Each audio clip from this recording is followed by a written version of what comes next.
Many people don't like to talk about this topic. Taboo, they consider it something that, is very difficult to speak about. Fortunately, we are responsible to speak about these topics. We have to in a respectful way. The Prophet ﷺ addressed it in a very beautiful manner. Fi budu'i ahadikum sadaqa. The word used is so respectful. To fulfill the base desires of your spouse, there is a charity in it.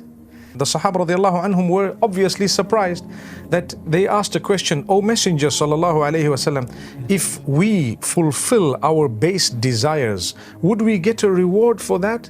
So he asked again in a question to say, do you see, if you were to fulfill it in haram, would you be sinful?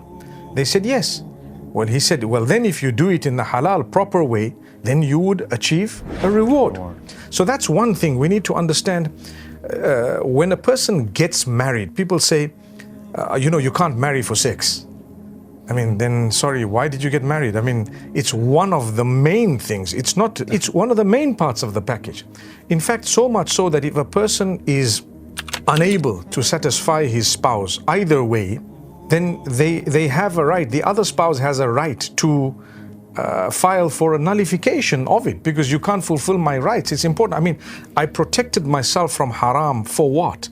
In order that I get the halal. If I'm not going to get the halal, this is why the Prophet ﷺ says, under certain circumstances, you could be sinful for not facilitating something that is absolutely halal, because where do you expect them to go? A lot of the times we get people saying, you know what, I won't give in to my husband. Imagine if the husband said the same thing about the spouse. I won't give in. Why talk like this? You are married. Part of that marriage in Islam includes the issue of intimacy. So the two things I wanted to mention as an introduction. One is, consider it an act of worship with the correct intention. Go out of your way to fulfill it in order not only to please your spouse either way, but in order to please Allah and to earn a reward. And secondly is that make sure you understand that you have to make an effort, you have to try, you have to cleanse yourself, keep yourself clean, neat, someone that the person you're married to would desire. May Allah make it easy. Well, when it comes to sexual intimacy, obviously the man is getting married. Like I said, one of the main purposes also, he's going to look after his family, there's going to be reproduction for the sake of Allah. If Allah wills, he's going to be providing for her and so on. But regarding this particular department, she needs to make sure that she protects him from going towards haram because of her. So what that means is, some people will go for haram no matter what you've given them and what you've done for them.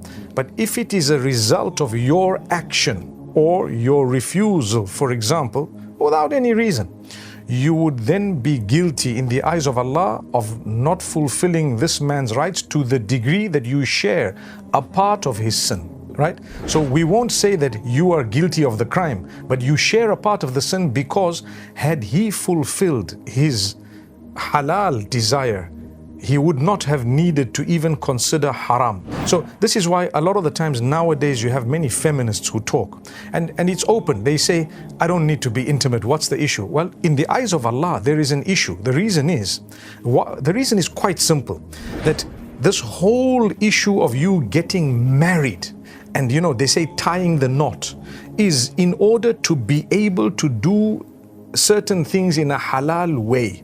If you are going to block that, you are defying the entire purpose of the whole marriage. Why did you get married in the first place?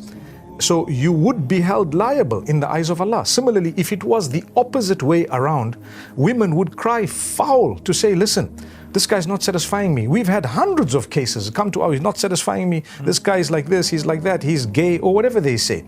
End of the day, we have to tell him, hey, listen, you need to fulfill the rights. Why is it that when it's the other way around, we think it's okay? He needs to fulfill my rights, but I don't need to fulfill his rights. What do you mean? It goes two ways. Yes. Habibi, it goes two ways. And this is such a topic, people don't talk about it. A lot of men, the complaints we get, two major things. One is there is no build-up, and two is he does his thing and he leaves us high and dry, basically.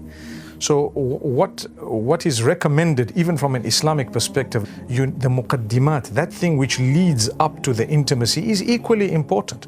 To say good words, to praise, even in the day, you look at your spouse, it's just you and her, and you just say, wow, you're looking good. And the other way too. A lot of women are guilty of not admiring their husbands to their faces.